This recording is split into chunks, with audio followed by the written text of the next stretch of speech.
तो नवरात्रि का समय था, मैंने बहुत बड़ी संडासी ली एक। अच्छा।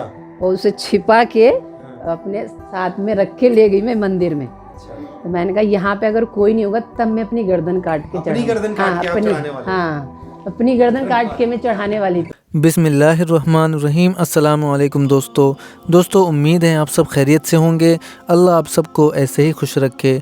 दोस्तों, आज हम आपके लिए एक ऐसी वीडियो लाए हैं जिसे देख के यकीनन आपके होश उड़ जाएंगे और आप ये सोचने पर मजबूर हो जाओगे कि क्या कोई महिला अपने पत्थरों के बने हुए भगवानों को खुश करने के लिए इस हद तक भी जा सकती है, और क्या कोई इतना बड़ा भी अंधभक्त हो सकता है कि अपनी इच्छा को पूरा करने के लिए अपनी जान भी दे दे।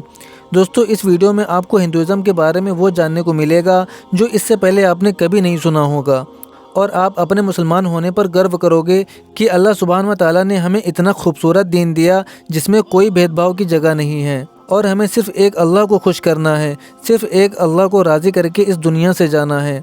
दोस्तों, अब बात करें इस वीडियो की, तो आप इस वीडियो में जो महिला को देख रहे हैं ये पहले एक कट्टर ब्राह्मण हुआ करती थी, लेकिन इनको फिर समझ आ जाता है कि ये जिस धर्म को फॉलो कर रही हैं असल में ये कोई धर्म है ही नहीं, बल्कि ये तो सिर्फ ब्राह्मणों के फ़ायदे के लिए इस धर्म को बनाया गया है।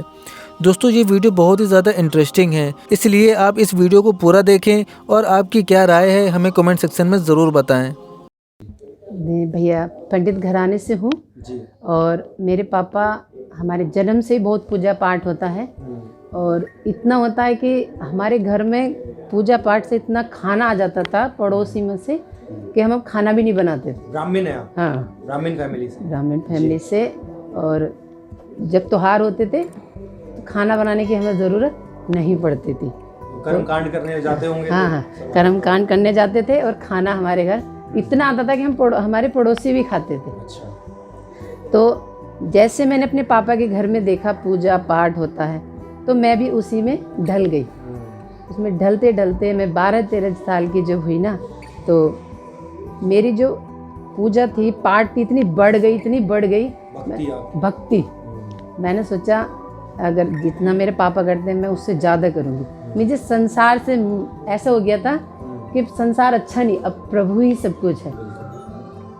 तो नवरात्रे होते वो पूरे रखती, कभी लोम के जोड़े से रखती, हफ्ते में 4 व्रत रखती, और 4 व्रत रखने के बाद भी मेरे भैया पंडित थे, कह रहे थे तेरे ऊपर शुक्र भारी, शनिचर भारी, बृहस्पति भारी। मैंने ठीक है, सब करती। ज्योतिष भी करते थे? हाँ, ज्योतिष विद्या भी थे वो, सबके घर जाते थे।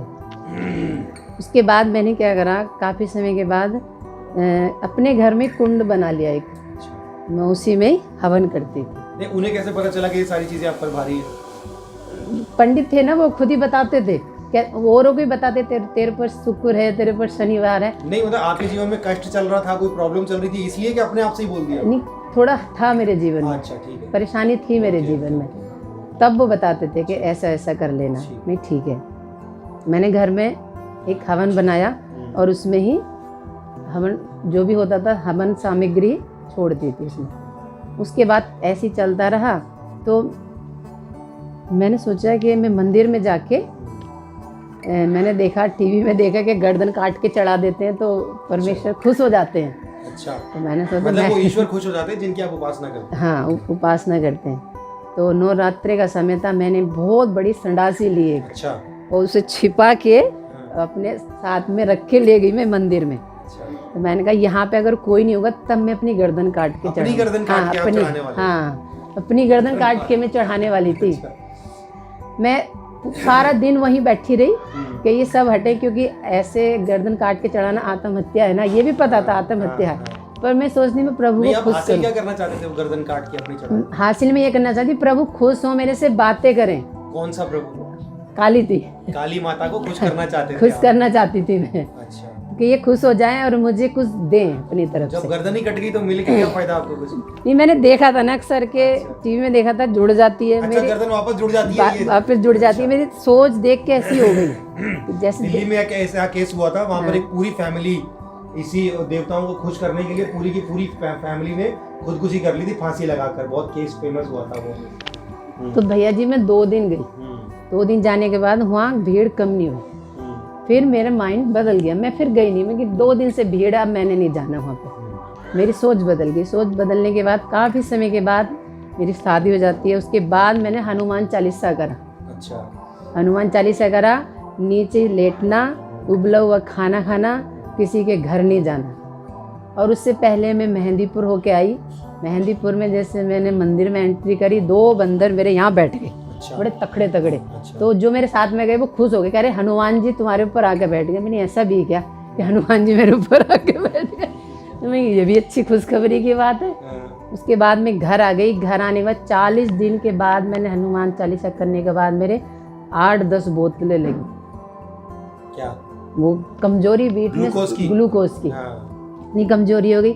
मैंने सोचा ये तो बड़ी बेकार बात है, एक तो मैं इन्हें मनाने में लग रही हूँ। नहीं मतलब आपने उपवास किए थे? हाँ, उपवास 40 दिन के। 40 दिन उपवास किए, उन्हें मनाने के लिए, खुद प्रसन्न करने के लिए मैंने किया। उसके बाद मेरे ही 8-10 बोतलें लग गई और मैं बिल्कुल खाट से लग एक बात आपको बताना चाहता हूँ कि जब मैं प्रभु पर नया विश्वास किया था, मैंने नया विश्वासी था मैं, तब मुझे पता चला उपवास के बारे में। और मैंने दिन रात के 11 उपवास रखे थे। रात को खाना नहीं खाना, दिन को भी नहीं खाना, रात को भी नहीं खाना, दिन रात के 11 उपवास रखे थे। और उपवासों के साथ ही साथ मैं काम पर भी जाता था, घर भी आता था, और एक पैसे की कमजोरी मेरे ऊपर नहीं आई। ये परमेश्वर की सामर्थ है ना। लेकिन आपको वो सामर्थ नहीं मिली जब आपने हनुमान के लिए उपवास हनुमान के लिए किया। उसके बाद शादी होने के बाद मैंने सोचा ये ऐसे खुश नहीं होंगे। दीपक में जोत रख के जलाते हैं। हाँ। तो मैं अपने हाथ पे जलाती थी। अच्छा। हाँ, मेरा हाथ जलता था। मैं कि जलने दो, खुश हो, ये खुश हो किसी तरह से। मैं तस्वीर को लेकर रोती थी, सारी तस्वीर धुल जाती थी, ना तो आवाज़ आती थी उसमें से। देखने में तो बहुत सुंदर लगती थी कि उसकी आँख भी है, नाक भी है। मैं कि कुछ तो बोलेगी, कुछ तो कुछ देगी। बड़ी भूख थी मेरे अंदर से, मैं प्रभु मिले, मुझे आवाज़ आए। अब ईश्वर है, हम हैं तो ईश्वर भी होगा, है। ढूंढते ढूंढते ढूंढते कुछ हासिल नहीं हुआ। उसके बाद ऐसा हुआ कि मुझे ना इन्फेक्शन हो गया। अच्छा। मेरे बच्चेदानी में इन्फेक्शन हो गया। अच्छा। अचानक से। अच्छा। मुझे वीकनेस आने लगी। इस टाइम तक आपकी एज कितनी थी? मेरी एज थी कम से कम 20 साल, 18-20 साल। 16 साल की तो मेरी शादी हो गई थी। अच्छा। 16 साल की मेरे पापा ने शादी कर दी थी। अच्छा। 16 साल के बाद 6-7 साल के बाद ये सब काम करने के बाद ये मुझे परेशानी हो गई। भक्ति करने के बाद इतनी भक्ति करी। मेरी भक्ति को देख के पापा कहते थे इसे ना वाइट कपड़े पहनाओ और मंदिर में बिठा लो। अच्छा। मैं मंदिर धो के आती थी सुबह 4 बजे, जाती अंधेरे मंदिर धोया वहाँ पे और आ जाती थी।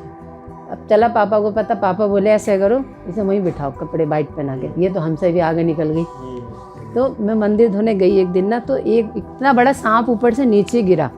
तो मतलब हाँ, असली सांप में दिलेर भी बहुत थी। मैंने ना उसे वो मूर्ति के पीछे चला गया। मैंने सोचा मूर्ति हटा के देखो है क्या यहाँ वाकई में। तो वो कह रहे अरे तुझे शंकर भगवान के दर्शन हो गए, सांप गिर गया। तो बंधन में हनुमान और सांप में शंकर भगवान। तो मैं पता नहीं मूर्ति हटा के देखा मैंने, मैं कि यहाँ तो कुछ भी नहीं है। डरती नहीं थी मैं शुरू से ही। और हमारे घर में मेरी जो भाभी की बहन थी, उनके ऊपर जिन्न आता था। अच्छा। जिन्न आता था तो मैं ना उन्हें पकड़ के, मैं कहाँ गुजागा तू, छोड़ती नहीं, तो पूरी ताकत लगाता था जिन्न। मैं भी उसे छोड़ती नहीं, मैं भी जिद्दी थी, मैं कि तू इसे लेके नहीं जा सकता। जबकि मैं प्रभु को नहीं जानती थी, फिर भी इतनी वो रखती थी, मैं ले नहीं जा। कोई नहीं सोता था, डर के मारी मेरी भाभी भी नहीं सोती थी। मैं सूंगी, देख बोला इसे कैसे परेशान करेगा ये। उसके बाद जब शादी होने के बाद मेरे गर्भ से में घाव हो गए। धीरे धीरे मैं पतंजलि से दवाई लाई। वहाँ हमारे बिजनौर के साइड में भंडावर है, वहाँ से दवाई ली, गांव की दवाई ली, पतंजलि से दवाई लाई, काशीपुर से दवाई ली, बिजनौर से दवाई ली, सब जगह से दवाई खाई मैंने। पर डॉक्टर ने ये कहा था कि ये आप कंटिन्यू दवाई तो खाते रहोगे पर आप ठीक नहीं हो। अच्छा। हाँ, और आप मेरा ब्लड बनना बंद हो गया। अच्छा। और मुझे इतनी सारी बीमारी लग गई थी कि मैं सूख गई थी सारी। अच्छा। डॉक्टर कहता था किस चीज़ की दवाई दे मैं हम तुम्हें। अब डॉक्टर गोली तो दे सकता है ना, कि हम बता रहे हैं इसकी ये गोली, इसकी ये गोली। इतना बड़ा बैग मेरा पूरा फुल दवाइयों से। एक घंटे के बाद दुनिया खाती थी खाना, मैं खाती थी दवाई। और मेरी कंडीशन इतनी ख़राब हो गई थी कि मुझसे चलना भारी हो गया। इन सारी दवाई खा खा के, और मेरे बच्चे छोटे थे, मुझसे 5 मिनट नहीं बैठा जाता था कि मैं अपने बच्चों को खाना बना के भी खिला दूँ। मैं अंदर से रोती थी, मैं कि बताओ मेरे बच्चे छोटे, कौन करके खिला रहे हैं। ऐसे चलता रहा, और जब डॉक्टर ने कहा कि अगर हम आपका ऑपरेशन भी करेंगे ना तो पहले आपके ब्लड चढ़ेगा और उसके बाद ऑपरेशन होगा, उसकी भी हम गारंटी नहीं लेंगे। अच्छा। तो मुझे मुल्ले के पास लेके गए, पंडित और भी हमसे बड़े पंडित थे, उनके पास लेके गए। यहाँ चैती के लिए प्रसाद बोल दिया, जहार दीवान का प्रसाद बोल दिया, नहीं जितने भी मुल्ला मौलवी पंडित जितने भगवान थे सबके पास लेके गए। अच्छा। ऐसा कोई नहीं छोड़ा जहाँ लेके नहीं गए, पर उधर से मुझे कुछ नहीं मिल रहा था। मेरी सेहत और ज़्यादा और डाउन। मैंने इतनी भक्ति करी, इतनी श्रद्धा से करी, ईश्वर होगा, मुझे कुछ नहीं मिल रहा। यहाँ तक कि गर्दन भी काटने को तैयार, हाथ पे बत्ती भी जलाने को तैयार, हाथ जल रहा, फिर भी कुछ नहीं मिल रहा। तो उसके बाद क्या हुआ कि मैंने बोल दिया बच्चों के पापा से, मेरे पापा के घर छोड़िए, क्योंकि मैं बेड पर रहती थी हर समय, दीवारों को पकड़ के मैं वॉशरूम जाती थी, ये कंडीशन हो गई थी। डॉक्टर ने कह दिया था ये कुछ समय के मेहमान हैं तुम्हारे, इन्हें खिला दो पिला दो, जो भी करना तुम्हें, क्योंकि मैंने सोचा ये पैसे लेके ऑपरेशन कर रहे हैं फिर भी ये गारंटी नहीं ले रहे, तो इससे अच्छा तो मैं दवाई खाते खाते मर जाऊँ। हैं हमारे पास इतना बजट ही नहीं रहता कि हम 70-80 हज़ार जमा करते वहाँ पे, और ब्लड के लिए अलग जमा करते, 2-3 बोतलें ब्लड चढ़ता, उसके बाद मेरा कहीं ऑपरेशन होता, उसके बाद भी गारंटी नहीं, मना कर दी उन लोगों ने। मैंने कहा हमें नहीं करवाना, मुझे घर ले जाओ। घर ले जाने के बाद मैं पड़ी रहती थी, मेरी मम्मी नहीं थी, पापा थे, भाभी भैया किसी का कोई ध्यान नहीं रखता। ये होता है ना भैया कि जब हम बीमार होते ना, कोई कहेगा जब भंगी के घर का भी खा लेगा बंदा, मरता क्या ना करता, कर लेगा। और वैसे अगर हम ठीक हैं तो उसका घमंड ऊपर आसमान की तरह रहता है, क्योंकि हमारे पापा के आगे ना ये छोटी जाति वाले खड़े रहते थे। अच्छा। हाँ, हाथ जोड़ के खड़े रहते थे। मैं सोचती थी बताओ इन्हें क्या सजा मिल रही है, ये क्यों खड़े हैं। अब देखो, अब आपको क्या लगता है कि आप उस वक्त जिनकी उपासना करते थे वो क्या थे, जिनकी आप उपासना कर रहे थे वो क्या थे? वो तो मुर्दा थे, उनमें तो सांस ही नहीं थी, आंखें थी देख नहीं सकते थे, मुंह था बोल नहीं सकते थे, कान तो सुन नहीं सकते, पैर थे चल नहीं सकते, हम ही उठा के रखते थे उन्हें, तो उठा के रख दो उन्हीं के वहीं पे। वो तो उनकी हालत तो ये थी, और अब भी वही हालत है, उठा के ले जाते हैं हम लोग उन्हें। इंसानों के परमेश्वर ने जो सृष्टिकर्ता परमेश्वर है ना, उसने हम इंसानों को बनाया, और हम अपने हाथों से उस ईश्वर को बनाते हैं, अपने हाथों से बना के कहते हैं कि जी ये ईश्वर है। दोस्तों उम्मीद है आपको ये वीडियो पसंद आई होगी। वीडियो पसंद आई हो तो वीडियो को लाइक करें और ज़्यादा से ज़्यादा शेयर करें। अब मिलते हैं आपसे अगली वीडियो में, तब तक के लिए अपना बहुत सारा ख्याल रखें। अस्सलामु अलैकुम वरहमतुल्लाहि वबरकातुहू।